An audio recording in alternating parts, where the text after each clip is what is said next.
Yes, good afternoon sa lahat ng manonood.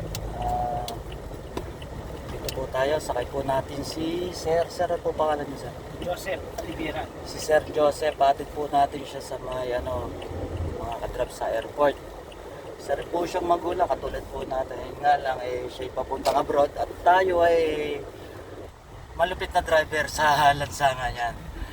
Dahil sa pagsusumikap, si Sir Joseph ay mas napili niya mag-abroad para sa pamilya. Sana mga ka-driver, mga paps dyan, sana ganun din tayo. Hindi man tayo pumunta sa ibang abroad, magtiyaga po tayo dito sa Pilipinas. Tiyaga lang.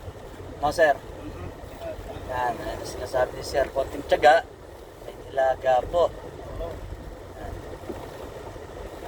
Si Sir, kinontak lang ako niya ni Sir. Parang nagustuhan niya yung pagiging pagiging driver natin, maayos na serbisyo. Sana sa lahat ng mga ka-driver na nakikinig,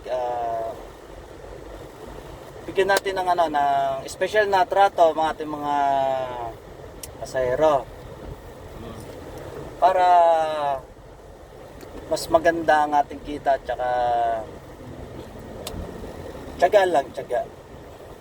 Dahil pag may tiyaga, may nilaga nga. Diba? Kaya si Sir Joseph, ang ating kapasahero ngayon. Yan.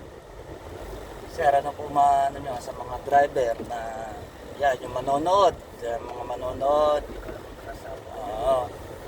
Wala masabi si Sir tungkol sa mga driver, pero sa tingin ko may sasabihin yan.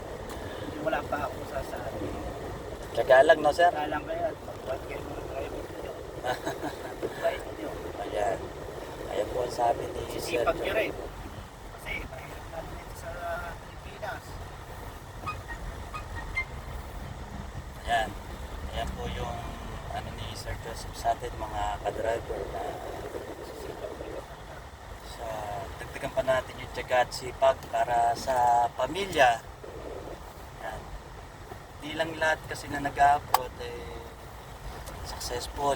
Pero si Sir Joseph, sa tingin ko naging successful siya. At tayo naman mga driver dito, sa tingin ko successful din tayo. Dahil bakit? Nabubuhay tayo. Nakakain tayo ng maayos sa isang araw. Yan, ganyan.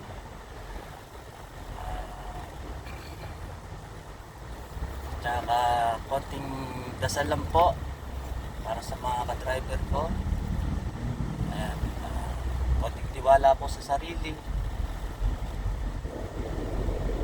Ano pa ba, Sir Joseph? Ano pa pwede nyo sabihin? Ayan, basta kay Sir Joseph, walang masabi kasi magkakaiba po tayo ng linya. Tayo mga driver, ako driver, si Sir Joseph ay trabahador siya, working siya saan, Sir? Sa Australia. Australia. Isa po kayong Sir?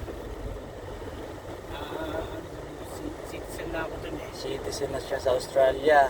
So sa pagsusumikap para sa pamilya, kumanda po buhay na.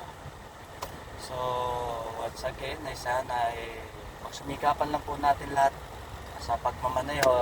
Kahit nandito po tayo sa Pilipinas, walang imposible pag ginusto. Ayan po. Maraming salamat po sa makikinig at sa makikinig pa. God bless sa lahat. Maraming pong salamat.